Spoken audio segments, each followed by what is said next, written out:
Chasmogamous flowers means they have exposed anthers and stigma.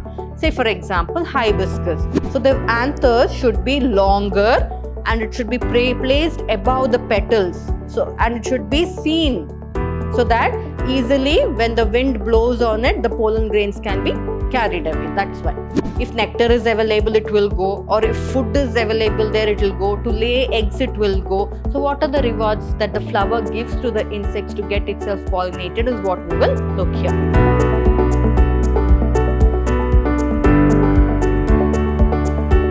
Hello everyone, a warm welcome to the session on class 12th biology. I'm Dr. Divya, biology faculty.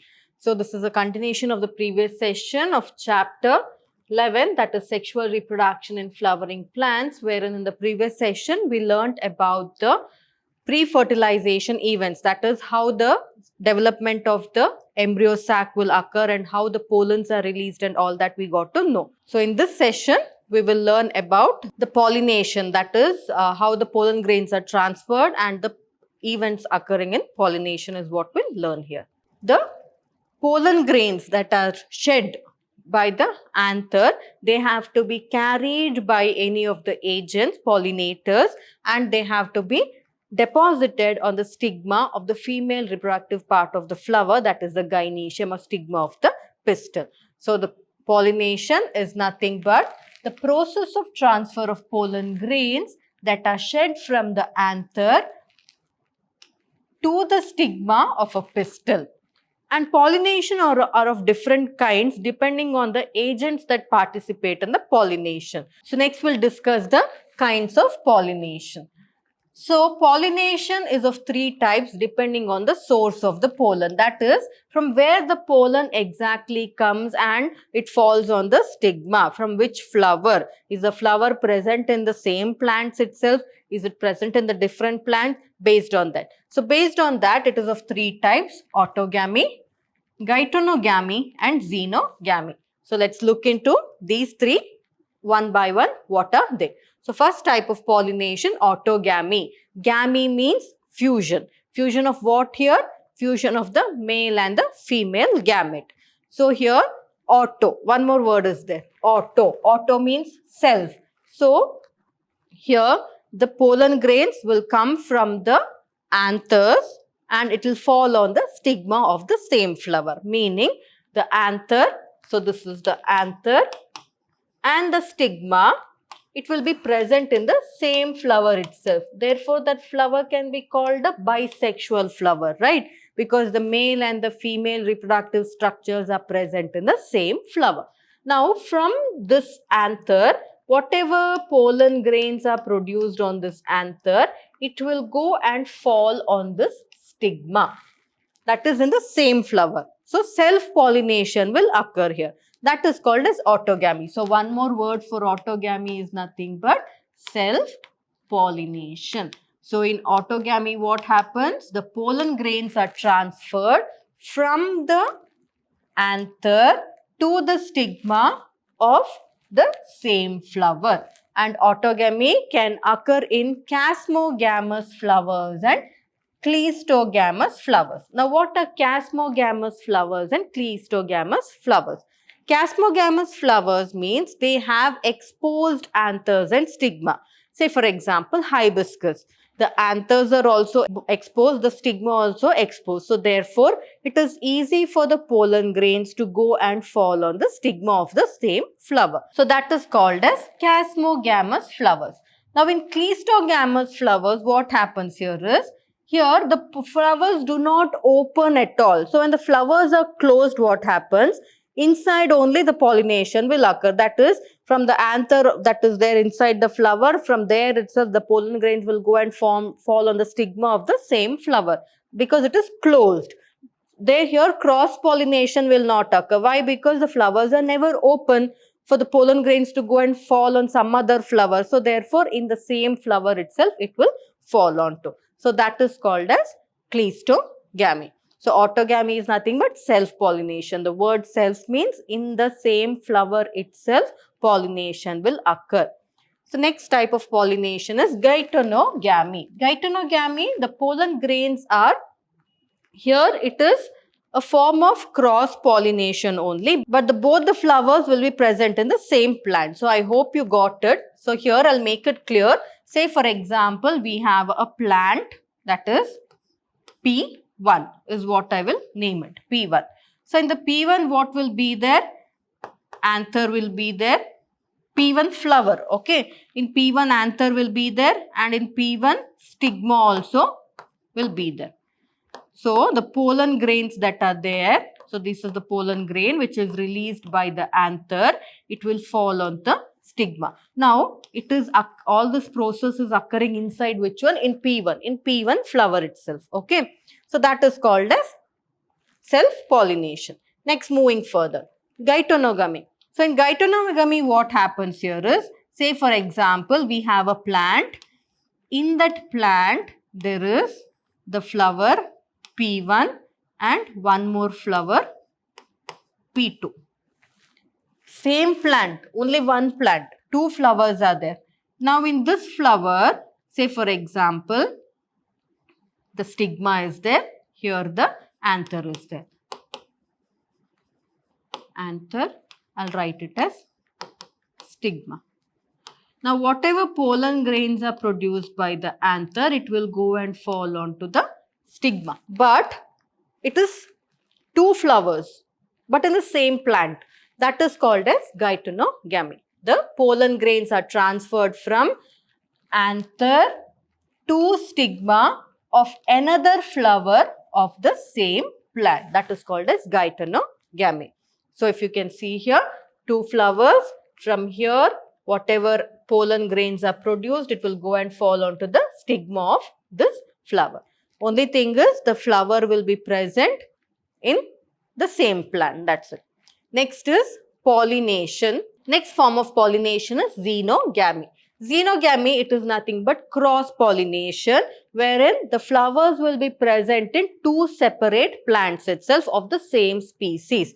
Say for example, this is two plants wherein here one flower will be produced, here one flower will be produced. Now the pollen grains will either from here to here, but it is same species. It will be of same species.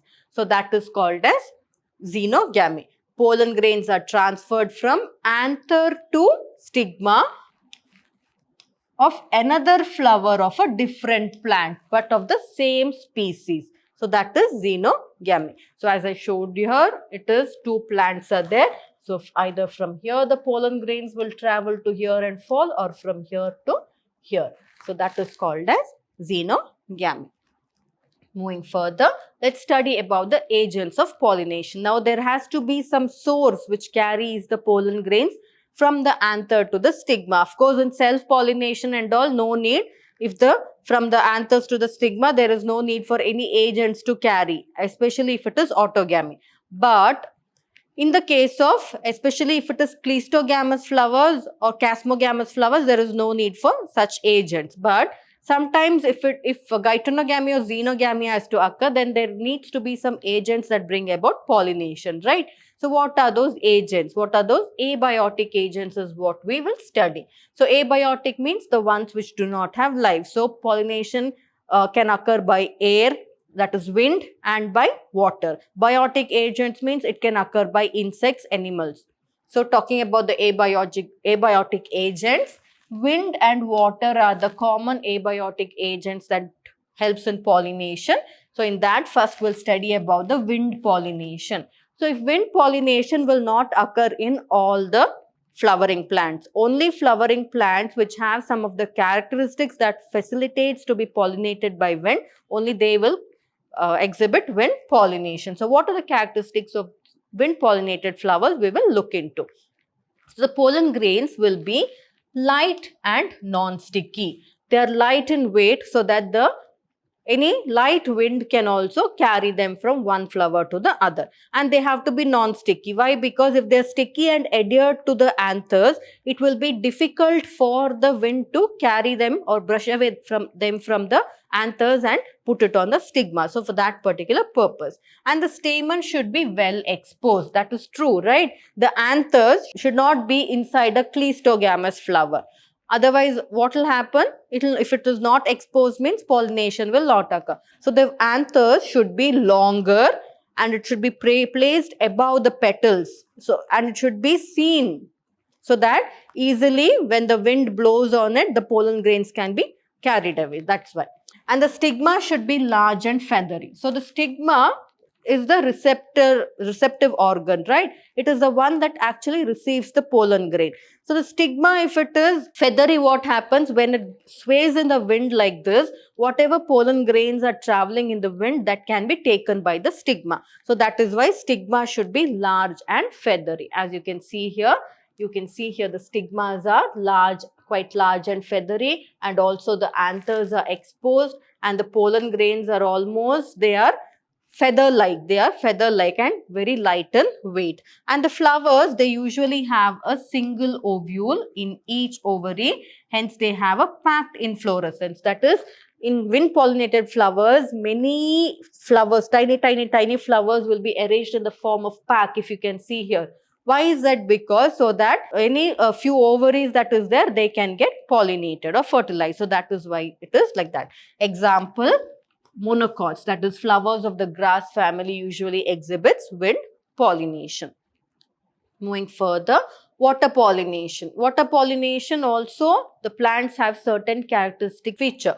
The characteristics of water pollinated flowers are, in majority of the aquatic plants, if you observe, the flowers, they are always above the water level. Say for example, the water lilies or the lotus, all that, Eichhornia, all that, if you see, no, they are above the water surface. Why? Because so that if not their pollination through the flowing water, at least they can get pollinated by the wind and insect and all that. So that is the reason. Say for example, as I told you, water hyacinth, and so water hyacinth is nothing but Eichhornia and the water lily.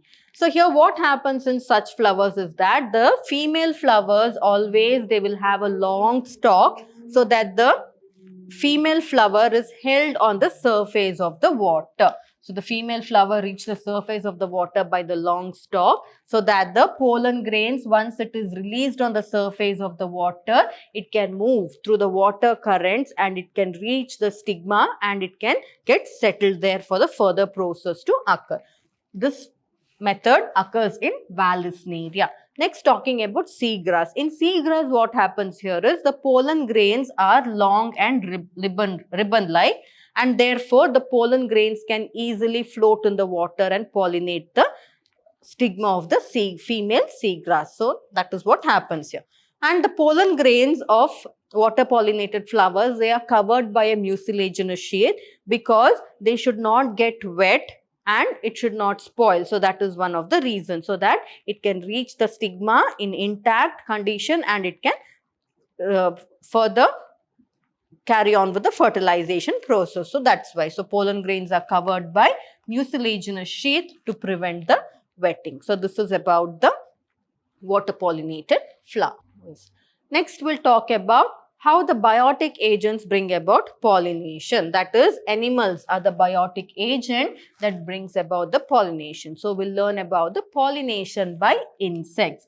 So here, bees, butterflies, flies, beetles, wasps, ants and moths are the insects that help in bringing about the pollination. So what these insects do is, they go to feed on the nectars that are present in the plant. So when they sit on the flowers, no, the pollen grains that are there on the anther will stick onto the body of these insects, and when they go to feed on the other flower, the pollen grains will fall on the stigma of that flower, and therefore pollination can be achieved. So, and among all these insects that I've mentioned here, bees are the dominant pollinators, because for other insects, they can search for other food as also a source for them.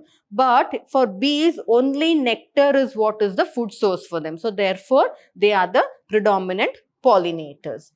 So talking about the characteristics of insect pollinated flowers. So insect pollinated flowers should always be large and they should be colorful, fragrant and rich in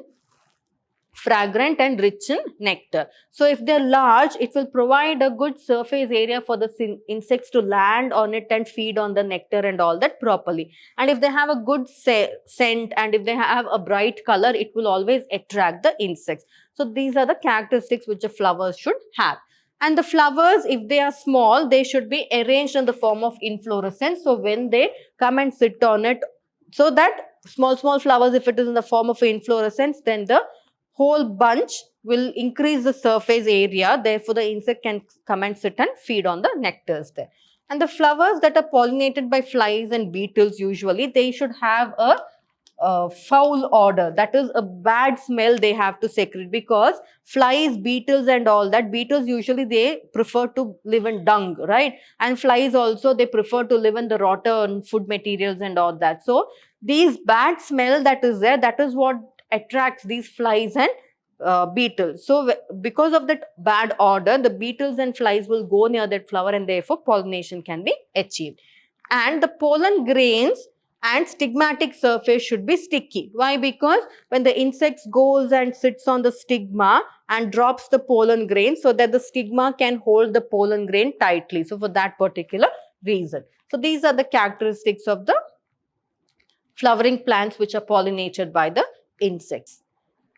So now we'll talk about rewards offered to the insects by insect pollinated flowers. Now, will the insect simply go to a flower and get the flower pollinated? No, it should have some thing, that is, it should have some reward there, right?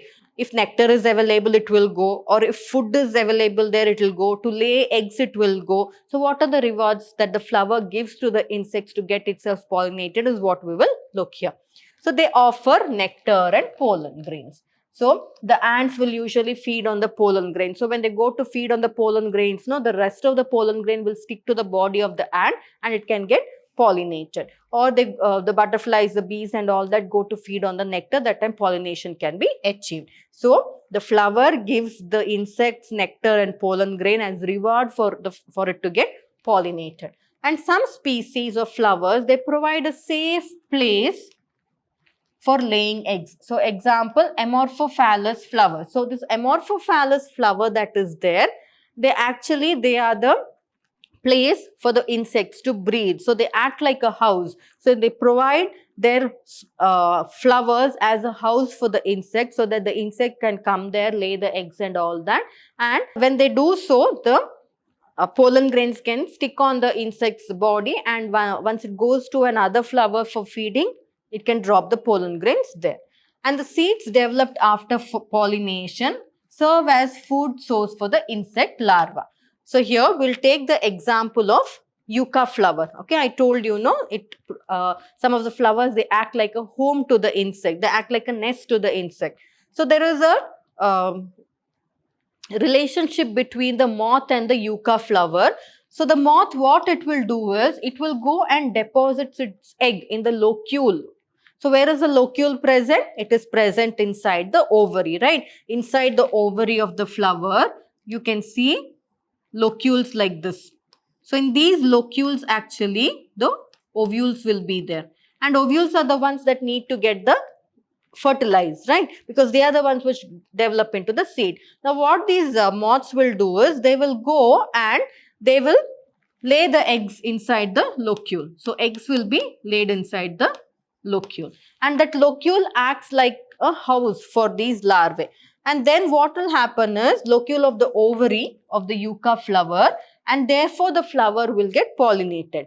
Of course, now the question is, will they not feed on the seeds that are set? They might feed, but they'll not feed on the entire seeds. They'll leave at least 1 or 2 seeds will be left. No. So that seeds will again germinate and they will develop into a new plants. So that is actually a relationship between the yucca flower and these moths. So that is how the pollination can occur. So yucca flower, it acts like a home for the moths to lay its eggs. And when it comes to lay its eggs, during that time, the pollen grains will stick onto its body, and when it visits another flower, there again it will deposit the pollen grain and pollination can occur. Now once the gets laid, what happens? The larvae will develop. The larvae that will come out will start eating the seeds. And of course, if it starts eating the seed also, it will not finish off the entire seeds. One or two it will leave, which is sufficient for the development of a new plant. So that is how the yucca flower offers reward in the form of shelter and food for the moth to get itself pollinated. So this is about the reward offered by the yucca flower. Or some flowers of the orchid, they have a property wherein their colors are in such a way, or their arrangement of petals are in such a way that they exactly look like a female insect. So because when they look like a female insect, no, the male insects, what they think is that this is the female insect and they will come near it. So at that time, what happens? Again, the pollen grains that are there on the anther, it will stick to these insects and the pollination can occur. So like that is mimicry, that also they tend to do. So this is how the flowers, they get themselves pollinated to develop, that is to bring out the future generation. So this is about the pollination and the agents of pollination.